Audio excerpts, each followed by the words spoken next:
Horror stories of the Whispering Walls. Nestled deep within the dense, ancient forest, where the trees seemed to lean in as if guarding secrets, stood an old, decrepit building known as the Whispering Walls. It was a place that had long been abandoned, its windows shattered and its walls covered in moss and vines. Locals would often warn travelers to steer clear of it, their voices trembling as they recounted the eerie tales that had been passed down through generations. The building had once been a grand manor, a place of opulence and joy. But that was centuries ago. Now, it was a haunting relic, a place where the spirits of the past lingered, unable to find peace. Many claimed to have heard faint whispers echoing through the halls, even on the windiest nights when no living soul was near.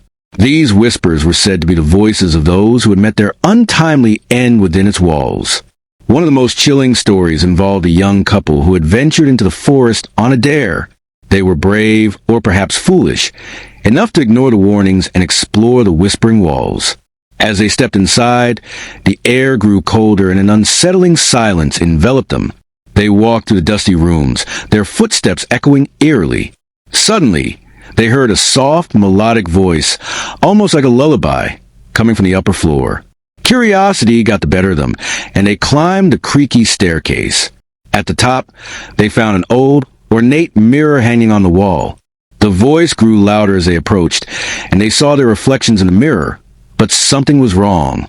Their reflections were not moving in sync with them. Instead, the figures in the mirror seemed to be beckoning them closer, their eyes filled with a haunting sadness. Before they could react, the mirror shattered, and a cold gust of wind knocked them to the ground. When they finally managed to leave the building, they discovered that their shadows had vanished, and they were never seen again.